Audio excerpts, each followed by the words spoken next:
বিচার বাধাগ্রস্ত করতে বিভ্রান্তকারীদের ষড়যন্ত্র রুখে দেওয়ার আহ্বান প্রধানমন্ত্রী। শনিবার সকালে 5 জেলায় সড়ক দুর্ঘটনায় 15 মৃত্যু। রাশিয়া ইউক্রেন সীমান্তে মাইন বিস্ফোরণে 3 বাংলাদেশি যুবক নিহত।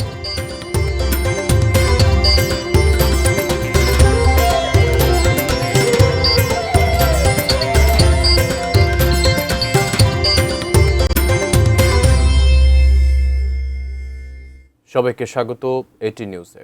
দেশের খবরে আপনাদের সাথে আছি আমি আকাশ এহসান। এতক্ষণ নাসির সিনটেক্স গ্রুপের সৌজন্যে দেখছিলেন দেশের খবরের সংবাদ শিরোনাম। এবার বিস্তারিত। বিচার বাধাগ্রস্ত করতে ষড়যন্ত্র রুখে দিতে আহ্বান জানিয়েছেন প্রধানমন্ত্রী তারেক রহমান। নিয়মের মধ্যে থেকেই রামিসার হত্যার বিচার নিশ্চিত করে আইনের শাসন প্রতিষ্ঠা করা হবে বলেও জানান প্রধানমন্ত্রী। ময়মনসিংহের ত্রিশালে এক সভায় তিনি এসব কথা বলেন। প্রধানমন্ত্রী তারেক রহমান ময়মনসিংহের ত্রিশাল পৌঁছে ধরার খাল পুনর্খনন কাজের উদ্বোধন করেন।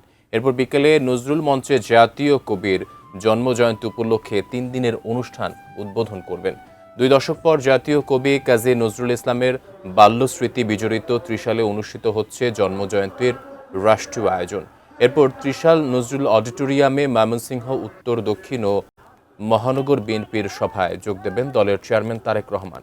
শনিবার সকালে তেজগাঁও কার্যালয় থেকে প্রধানমন্ত্রীর গাড়িবহরে ত্রিশালের উদ্দেশ্যে রওনা হয়। 5 দশক আগে ময়মনসিংহের ত্রিশালে যে খাল কেটেছিলেন তখনকার রাষ্ট্রপতি জিয়াউর রহমান দুপুরে ত্রিশাল পৌঁছে সেই ধরার খাল পুনর্খনন করলেন তারই ছেলে প্রধানমন্ত্রী তারেক রহমান। বৈলর ইউনিয়নের দরিয়ারপুর গ্রামে সেই ধরার খাল বা বৈলর খাল খনন কার্যক্রমের উদ্বোধন করে সেখানে সংক্ষিপ্ত বক্তব্য রাখেন তারেক রহমান।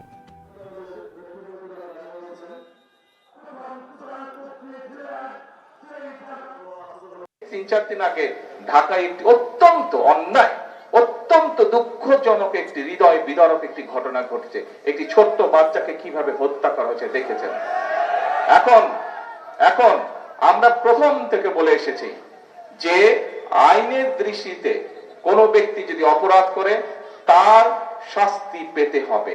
আইনের শাসন আমরা প্রতিষ্ঠিত করতে চাই। আজকে যারা দেশের এইরকম পরিস্থিতি তৈরি করতে চায় তাদের ব্যাপারে আপনাদেরকে সতর্ক থাকতে হবে, কারণ তারা অরাজক পরিস্থিতি সৃষ্টি করতে চাইছে। ওই যে 5ই আগস্ট যাদেরকে দেশের এই বাংলাদেশের মানুষ এই দেশ থেকে বিতাড়িত করে দিয়েছিল, এই এখন যারা অরাজকতা সৃষ্টি করতে চাইছে, খবর নিয়ে দেখেন ওই 5ই আগস্টে যারা বিতাড়িত তাদের সাথে এরা তলে তলে আবার খাতির শুরু করেছে। ময়মনসিংহের ত্রিশাল সফর করছেন প্রধানমন্ত্রী তারেক রহমান। উদ্বোধন করবেন জাতীয় কবি কাজী নজরুল ইসলামের 127তম জন্মজয়ন্তীর অনুষ্ঠান। বিস্তারিত জানাতে ত্রিশাল নজরুল একাডেমির মাঠের সামনে থেকে যুক্ত হচ্ছেন সহকর্মী মনিরুল ইসলাম মিন্টু। তারেক রহমানের সফর সম্পর্কে আপনার কাছে কি তথ্য আছে, এখন কি দেখছেন সেখানে জানাবেন বিস্তারিত আমাদের।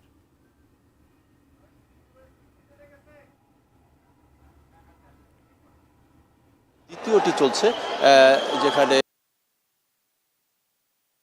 সরকারি একাডেমি মাঠ, সেই মাঠে 3 দিনব্যাপী জাতীয় কবি কাজী নজরুল ইসলামের জন্মবার্ষিকী উপলক্ষে যে অনুষ্ঠান, সেই অনুষ্ঠানের উদ্বোধনী যে অনুষ্ঠান সেটি চলছে এবং আর কিছুক্ষণ পরে আনুষ্ঠানিকভাবে প্রধানমন্ত্রী এই মঞ্চে বক্তব্য রাখবেন এবং এর আগে তিনি যে ধরার খাল, সেই ধরার খালটি উদ্বোধন করেন এবং ধরার খাল উদ্বোধনের অনুষ্ঠানে তিনি বলেন যে কিছুদিন আগে ঢাকার মিরপুরে যেটি শিশুর ধর্ষণ ও হত্যাকাণ্ডের ঘটনা ঘটেছে, সেটি অত্যন্ত মর্মান্তিক যে ঘটনা, সেই ঘটনাকে কেন্দ্র করে একটি রাজনৈতিক দল দেশে বিশৃঙ্খলা সৃষ্টি করার চেষ্টা করছে এবং এক্ষেত্রে সবাইকে সতর্ক থাকার তিনি আহ্বান জানিয়েছেন।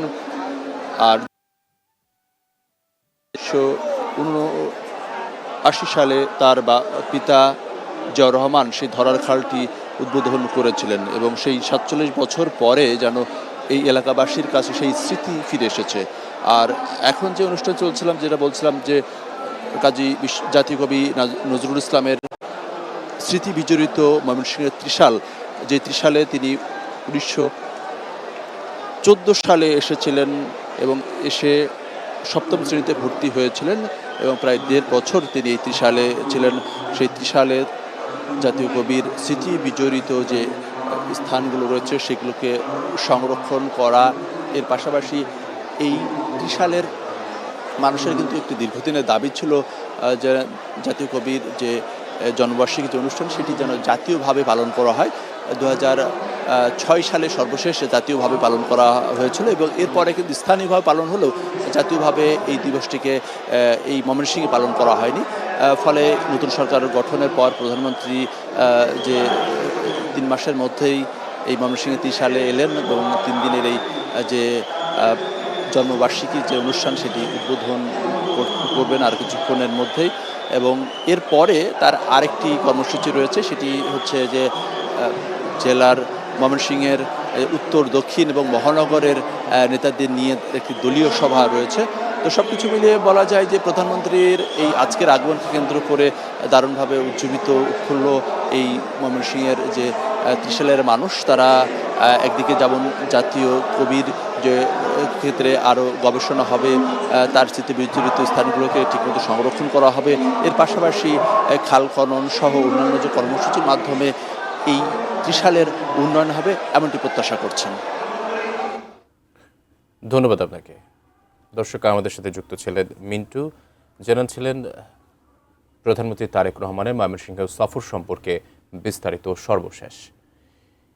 ঈদকে সামনে শুরু হয়েছে ঘরমুখেও মানুষের যাত্রা। সড়ক মহাসড়কে বেড়েছে যানবাহনের চাপ, তবে আনন্দের যাত্রাপথে উদ্বেগ বাড়াচ্ছে একের পর এক দুর্ঘটনা। শনিবারের কয়েক ঘন্টার মধ্যে দেশের 5 জেলায় সড়ক দুর্ঘটনায় প্রাণ হারিয়েছেন অন্তত 15 জন, আহত হয়েছেন আরও 20 জন। প্রতিনিধিদের পাঠানো তথ্য ও ছবিতে ডেস্ক রিপোর্ট। সবচেয়ে ভয়াবহ দুর্ঘটনাটি ঘটে যশোর খুলনা মহাসড়কের রূপদিয়া এলাকায়। বেলা 11:30টার দিকে খুলনা থেকে যশোরমুখী একটি দ্রুতগামী কাভার্ড ভ্যান চাউলিয়া তেল পাম্প এলাকায় পৌঁছলে বিপরীত দিক থেকে আসা একটি ইজি বাইক ও ইঞ্জিন চালিত ভ্যানের সঙ্গে ত্রিমুখী সংঘর্ষ হয়। এতে আগুন ধরে যায় কাভার্ড ভ্যানটিতে। ঘটনাস্থলে প্রাণ হারান ইজি বাইক চালক আয়ুব আলী ও যাত্রী বৃষ্টি সাহা। গুরুতর আহতদের হাসপাতালে নেয়ার পর মারা যান আনোয়ার আলী ও শিশু শফিক সাহা। একই সময় টানা পরিবহনের একটি বাস রাজবাড়ী থেকে কুষ্টিয়ার দিকে যাবার পথে খোকসার শিয়ালডাঙ্গি মসজিদের সামনে একটি ভ্যানকে বাঁচাতে গিয়ে বিপরীত দিক থেকে আসা বালুবাহী ট্রাকের সঙ্গে সংঘর্ষে পড়ে। প্রবল ধাক্কায় বাসটি খাদে পড়ে যায়। ঘটনাস্থলে প্রাণ হারান 3 জন, আহত হয়েছেন অন্তত 20 বাস যাত্রী। এর মধ্যে আশঙ্কাজনক অবস্থায় 4 জনকে 250 শয্যা বিশিষ্ট কুষ্টিয়া জেনারেল হাসপাতালে ভর্তি করা হয়েছে। এছাড়া সকালে কুষ্টিয়া সদরের শিমুলিয়ায় ধানবাহী ট্রলি চাপায় এক শিশু নিহত হয়েছে। সকালে দিনাজপুরের ঘোড়াঘাট উপজেলার রানীগঞ্জ বাজারে দিনাজপুর গোবিন্দগঞ্জ মহাসড়কে পণ্যবাহী ট্রাক চাপায় নিহত হন মোটরসাইকেল আরোহী আলামিন, সৈকত হোসেন এবং আব্দুল কাইয়ুম। পুলিশ জানায় সকাল 9টার দিকে আফসারাবাদ কলোনি থেকে ওই 3 কিশোর মোটরসাইকেলে রানীগঞ্জ বাজারে যাচ্ছিলেন। দিনাজপুর গোবিন্দগঞ্জ আঞ্চলিক মহাসড়ক অতিক্রম করার সময় বিপরীতমুখী পণ্যবাহী একটি ট্রাক তাদের ধাক্কা দেয়। এতে মোটরসাইকেল সহ 3 আরোহী ট্রাকের নিচে চাপা পড়েন। এই ঘটনায় ট্রাক চালক সাব্বির হোসেনকে আটক করা হয়েছে। এছাড়া সকালে ঢাকা টাঙ্গাইল মহাসড়কের কালিয়াকৈর এবং লক্ষ্মীপুরে সড়ক দুর্ঘটনায় নিহত হয়েছেন আরও 2 জন। Shakil Aziz, desk report, ATN news. Eid আনন্দ ভাগাভাগি করতে ঢাকা টাঙ্গাইল যমুনা সেতু মহাসড়ক দিয়ে 23 জেলার মানুষ বাড়ি ফিরতে শুরু করেছেন। এখনও এই মহাসড়কের কোথাও যানজট না হলেও সামনের দিনগুলো নিয়ে আশঙ্কা প্রকাশ করছেন পরিবহন চালকরা। টাঙ্গাইলের এলেঙ্গা থেকে বিস্তারিত জানাচ্ছেন প্রতিনিধি নওশাদ রানা সানভি। সানভি, আপনার কাছ থেকে জানতে চাচ্ছি এই মুহূর্তে কি অবস্থা দেখছেন, যানবাহনের চাপ কতটা এবং যাত্রা পথে কোনো ভোগান্তি হচ্ছে কিনা যাত্রীদের জানতে পেরেছেন কিনা জানাবেন। আকাশ, ধন্যবাদ। আমি ঢাকা টাঙ্গাইল যমুনা সেতু মহাসড়কে আছি। এখন পর্যন্ত এই সড়কে বড় কোনো ধরনের যানজটের সৃষ্টি না হলেও কিন্তু যানজটের সংখ্যা প্রতি বছরে নেয়, কিন্তু এ বছরও কিন্তু দীর্ঘ যানজটের সম্ভাবনা রয়েছে। কারণ 4 লেনের মহাসড়কে যখন 65 কিলোমিটার মহাসড়ক টাঙ্গাইল অংশে, এর মধ্যে 13.5 কিলোমিটার 4 লেন সড়কে কিন্তু এখনও 50% উপরে কাজ শেষ হয়নি। এ কারণেই কিন্তু যানজটের সৃষ্টির সম্ভাবনা রয়েছে। এছাড়াও যখন মহাসড়ক থেকে যমুনা সেতুতে গাড়ি প্রবেশ করে, সেখানে কিন্তু একত্রিতভাবে কিন্তু দুটি গাড়ি, এখানে কিন্তু একটি গাড়ি হয়ে যায়। আর এলেঙ্গা বাস স্ট্যান্ড এলাকায় ফ্লাইওভার নির্মাণ কাজ চলমান থাকায় যানবাহনের গতি কিছুটা কমে যাচ্ছে। চালকদের আশঙ্কা পরিবহনের চাপ আরো বাড়লে এই এলাকাতেই যান চলাচলে কিন্তু যানজটে ভোগান্তি সৃষ্টি হয়ে যাবে। যমুনা সেতু থেকে এলেঙ্গা পর্যন্ত 13.5 কিলোমিটার সড়কে 4 লেনে উন্নয়নকরণের কাজ শেষ না হয় মহাসড়কে ভোগান্তিতে পড়তে হয় প্রতি বছরই। দেশের অন্যতম গুরুত্বপূর্ণ ঢাকা টাঙ্গাইল যমুনা সেতু মহাসড়ক দিয়ে স্বাভাবিক সময়ে প্রতিদিন 15 থেকে 20,000 যানবাহন, ঈদের সময় যানবাহনের চাপ দ্বিগুণ 3 গুণ বেড়ে যায়। কর্তৃপক্ষ জানিয়েছে গেল কোরবানি ঈদে কিন্তু শতাধিক পরিবহন দুর্ঘটনার শিকার হয়ে কারণে যানজট সৃষ্টি হয়েছিল। এবারও কিন্তু এই সড়কে যানজটের সৃষ্টির শঙ্কা রয়েছে। টাঙ্গাইল থেকেই ছিল আমার কাছে সর্বশেষ। সানভি, আপনাকে ধন্যবাদ। দর্শক, ঢাকা টাঙ্গাইল যমুনা সেতুর মহাসড়কের সর্বশেষ পরিস্থিতি জানাচ্ছিলেন, মানুষের ঈদ যাত্রার খবর জানাচ্ছিলেন সহকর্মী সানভি। এবার হাম প্রসঙ্গ। হাম ও হামের উপসর্গ নিয়ে মৃত্যু 500 ছাড়িয়েছে। গত 24 ঘন্টায় দেশে মারা গেছে আরও 13 শিশু। শনিবার দুপুরে স্বাস্থ্য অধিদপ্তরের হেলথ ইমার্জেন্সি অপারেশন সেন্টার ও কন্ট্রোল রুম থেকে তথ্য জানানো হয়। এতে বলা হয়, গতকাল শুক্রবার সকাল 8টা থেকে আজ শনিবার সকাল 8টা পর্যন্ত সময়ে এসব শিশুদের মৃত্যু হয়েছে। প্রতিবেদন অনুযায়ী এই সময় সারা দেশে আরও 2132 শিশুর শরীরে হামের উপসর্গ দেখা দেওয়ার তথ্য পাওয়া গেছে। হাম ও হামের উপসর্গে 15 মার্চ থেকে 512 জনের মৃত্যু হয়েছে।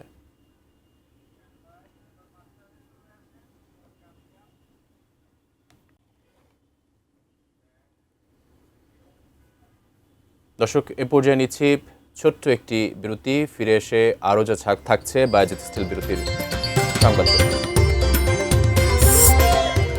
নারায়ণগঞ্জে 6 বছরের শিশুকে ধর্ষণের অভিযোগ।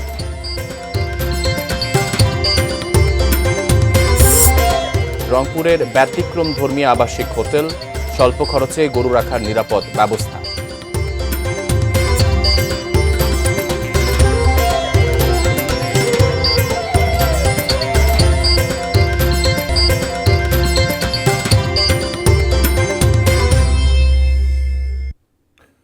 বিরতির পর আবারও স্বাগত দেশের সংবাদে। জামায়াতের সেক্রেটারি জেনারেল অধ্যাপক মিয়া গোলাম পরওয়ার বলেছেন, বিএনপি জুলাই সনদ অক্ষর অক্ষরে মানার কথা বললেও গণভোটের রায় মানে না, অথচ দেশের 70% মানুষ গণভোটে হাঁয়ের পক্ষে রায় দিয়েছে। সকালে বরিশাল নগরীর একটি কমিউনিটি সেন্টারে জেলা ও মহানগর জামায়াতের রোকন শিক্ষা শিবিরে তিনি এ কথা বলেন। কথা বলেন যে জুলাই সনদ অক্ষরে অক্ষরে মানবো, সেইটা বলো, কিন্তু গণভোটের রায় অক্ষরে অক্ষরে মানবো তা কেন বলো না? গণভোট মানলে ঐক্যমত্য কমিশনের এই সব সাংবিধানিক সংস্কার সব মানা লাগে, এই জন্য ওনারা গণভোটটা মানতে চায় না। ভালো চাকরি আর উন্নত জীবনের স্বপ্ন নিয়ে রাশিয়ায় পারি, কিন্তু সেই স্বপ্নই শেষ হলো যুদ্ধের মাইন বিস্ফোরণে। প্রতারণার ফাঁদে পড়ে রুশ সেনাবাহিনীতে যোগ দিতে বাধ্য হওয়া বাংলাদেশি তরুণদের মৃত্যুর ঘটনায় কিশোরগঞ্জ, মাদারীপুর ও কুমিল্লায় বইছে শোকের মাতম। প্রতিনিধিদের তথ্য ও ছবিতে ডেস্ক রিপোর্ট। আদরের ভাইকে হারিয়ে বুকফাটা কান্না বোন শারমিনের, সন্তান হারিয়ে বাকরুদ্ধ বাবা শাহাবুদ্দিন গাজী, আর মায়ের আহাজারিতে ভারী হয়ে উঠছে বাড়ির আঙিনা। রাশিয়ার হয়ে ইউক্রেন যুদ্ধের ময়দানে প্রাণ হারিয়েছেন মাদারীপুরের সদর উপজেলার দক্ষিণ খাগছাড়া গ্রামের 25 বছর বয়সী সুরজ গাজী। বৃহস্পতিবার রাতে তার মৃত্যুর খবর পৌঁছালে ভেঙে পড়ে পুরো পরিবার। 9 মাস আগে প্রতিবেশী এলেন মাতাব্বরের ছেলে দুলু মাতাব্বরের মাধ্যমে 9 লাখ টাকা খরচ করে রাশিয়ান যান সুরজ। শুরুতে একটি কোম্পানিতে কাজ পেলেও পরে দালালদের প্রলোভনে রুশ বাহিনীর হয়ে যুদ্ধে যোগ দেন। সম্প্রতি মাইন বিস্ফোরণে প্রাণ হারান তিনি। আমি যাইতে দিতে চাই নাই, ও ওই দালাল লাগে এই বুলাগুলাকে তাইয়া টাকা জমা দিছে, কিছু কোম্পানিতে কাজ করবো না, কোনো সমস্যা হইবে না। নিহতের মরদেহ দ্রুত দেশে ফিরিয়ে আনার উদ্যোগের কথা জানিয়েছেন জেলা প্রশাসন। তার তথ্যটা আমরা এখনো অফিসিয়ালি পাই নাই। যখন আমরা তার তথ্য পাবো এবং তার লাশ আনার বিষয়ে যে ধরনের সহযোগিতা দরকার, বিশেষ করে পররাষ্ট্র মন্ত্রণালয়ের মাধ্যমে রাশিয়াতে আমাদের যে অফিস রয়েছে সেই অফিসের মাধ্যমে এই লাশ আনার বিষয়ে আমরা সর্বোচ্চ সহযোগিতা করব। একই ঘটনায় নিহত হয়েছেন কিশোরগঞ্জের করিমগঞ্জ উপজেলার কান্দাইল বাগপাড়া গ্রামের জাহাঙ্গীর হোসাইনও। 4 মাস আগে রাজধানীর একটি এজেন্সি জাহাঙ্গীরকে রাশিয়ায় নিয়ে প্রথমে শূকরের খামারে কাজ দেয়। সেখানে অসুস্থ হয়ে পড়লে রেস্টুরেন্টে চাকরির আশ্বাস দিয়ে জাহাঙ্গীর সহ 7 জনকে রাশিয়ার সেনাবাহিনীর কাছে বিক্রি করে দেয় দালালরা। 2 মাস প্রশিক্ষণের পর সপ্তাহখানেক আগে তাকে যুদ্ধে পাঠানো হয়। পেশায় রাজমিস্ত্রি জাহাঙ্গীরের বাবা মারা গেছেন কয়েক মাস আগে। একমাত্র উপার্জনক্ষম জাহাঙ্গীরকে হারিয়ে শোকে পাথর তার পরিবার। ওরে বলছিল যে রেস্টুরেন্টের কাজে নিয়ে যাইবো, তারপরে ওরে দালালে নিয়ে বিক্রি করে দিছে। আম্মু আমার টাকা পয়সা ম্যানেজ করে দাও, আমরা হারে তো অভাবে থাকতে পারবো না, বিদেশ গেলে টাকা পয়সা কামাইতে পারবো। ইউক্রেন ড্রোন হামলা ও মাইন বিস্ফোরণে প্রাণ হারান কুমিল্লার মোহাম্মদ ইউসুফ খানও। উন্নত জীবনের আশায় বিদেশে পাড়ি জমালেও শেষ পর্যন্ত যুদ্ধের ভয়াবহতার শিকার হন তিনি। Shakil Aziz, desk report, ATN news. নারায়ণগঞ্জের বক্তাবলী ইউনিয়নের চর বোয়ারগাদি এলাকায় 6 বছরের এক শিশুকে ধর্ষণের অভিযোগ উঠেছে 2 যুবকের বিরুদ্ধে। গতকাল সন্ধ্যায় চর বোয়ারগাদিতে এই ঘটনার পর চরম ক্ষোভ বিরাজ করছে এলাকায়। অভিযুক্তরা হলো একই এলাকার মনির হোসেনের ছেলে হিরো ও জামাল পাটোয়ারির ছেলে সোহেল। ঘটনার পর অভিযুক্ত হিরোকে পুলিশ আটক করলেও পলাতক রয়েছে সোহেল। স্থানীয়রা জানান, সন্ধ্যায় শিশুটি বাড়ির আশপাশে খেলার সময় কৌশলে ডেকে নিয়ে গিয়ে পাশবিক নির্যাতন করে হিরো ও সোহেল। পরে শিশুটির শারীরিক অবস্থার অবনতি হলে পরিবারের সদস্যরা বিষয়টি বুঝতে পেরে প্রথমে মুন্সিগঞ্জ জেনারেল হাসপাতালে নেন। অবস্থার আরও অবনতি হলে উন্নত চিকিৎসার জন্য ঢাকা মেডিকেল কলেজ হাসপাতালে নেওয়া হয় শিশুটিকে। অতিরিক্ত পুলিশ সুপার তারেক আল মেহেদি জানান, গণপিটুনিতে আহত ধর্ষক হিরোকেও ঢাকা মেডিকেল কলেজ হাসপাতালে পাঠানো হয়েছে।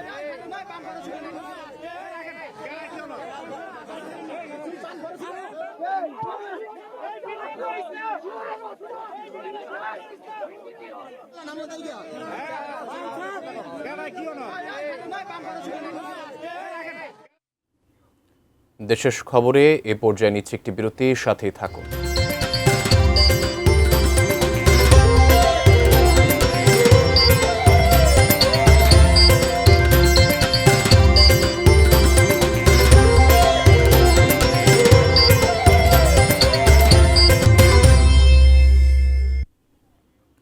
বিরতির পর আবারও স্বাগত দেশের খবরে। এবার ফিনিশের সৌজন্যে কোরবানির হাট।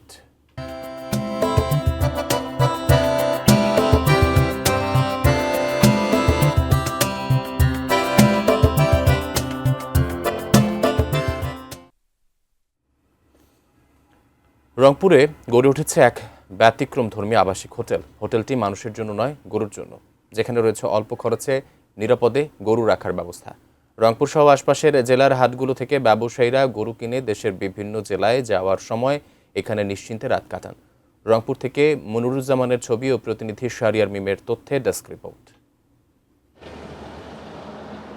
রংপুর ঢাকা রুটে নগরীর মডার্ন মোড়ের ধর্মদাস 12 আউলিয়া এলাকায় এই হোটেলে রয়েছে গরুর জন্য নির্ধারিত স্থান ও থাকা খাওয়ার সুবিধা। নিরাপত্তার কথা চিন্তা করে দিনের আলোয় গরু নিয়ে দেশের বিভিন্ন প্রান্তে যান ব্যবসায়ীরা। আসানুরের এই হোটেলে অল্প খরচে নিরাপদে গরুর পাশাপাশি নিজেদেরও আবাসিক সুবিধা থাকায় রাতে এখানেই থাকছেন তারা। 2-3 দিনে গরু মিলাই এক গাড়ি মিলাই আমরা এখানে গরু রাখি, রাখার পর এখানে আমরা আমরাও রেস্ট করি, গরুকে খাওয়াই। গরু এখানে রেস্টে থাকে বোর্ডিংয়ে, আমরা বোর্ডিংয়ে থাকি, ব্যবহারেরও লাভ আমাদেরও লাভ। গরু খেয়ার খোল সব রাখছে, মানে আপনারা খাওয়ানোর সুযোগ সুবিধা আছে। হোটেলের সার্বক্ষণিক পরিষ্কার পরিচ্ছন্নতার জন্য রয়েছেন 6 জন কর্মচারী, যারা এই হোটেলেই বিক্রি করেন গরুর খড়, ভুসি সহ অন্যান্য গোখাদ্য। মানুষের যেমন আবাসিক হোটেল থাকে সেরকম একটা গরুর একটা আবাসিক হোটেল। এখানে হচ্ছে বিভিন্ন জেলা থেকে ব্যাপারীরা আসে। এখানে আমরা দেখাশোনা করি গরু, এরা আনি দেয়, আমরা খিলে দিলে করি গরু। হোটেলের উদ্যোক্তা আসানুর রহমান জানান, 7-8 বছর আগে গরুর বিশ্রামের জন্যই হোটেলটি তৈরি করেছিলেন তিনি। আবাসিক হোটেল হওয়াতে রোদ ঝড় বৃষ্টিতে গরুর ক্ষতি হওয়ার আশঙ্কা কমার পাশাপাশি কমেছে ব্যবসায়ী ও ব্যাপারীদের ভোগান্তি। আগে যখন বাবা ব্যবসা করতো এরকম আমাদের শেড ছিল না, তখন রাস্তায় ছিল, রাস্তার ধারে হাটে কিংবা বাজারে গরু রাখতাম, তখন রোদ কিংবা বৃষ্টিতে গরুর আমাদের ক্ষয়ক্ষতি হতো এবং গরু রাস্তায় যেত, তখন মারা যেত। তো বাবার সঙ্গে পরামর্শ করে এবং ব্যাপারীদের সঙ্গে পরামর্শ করে এই শেড দেওয়া। Sifat Mahmud, desk report, ATN news. Finish আপনার ঘরবাড়ি ও আঙ্গিনার সকল কীটপতঙ্গ ধ্বংস করে।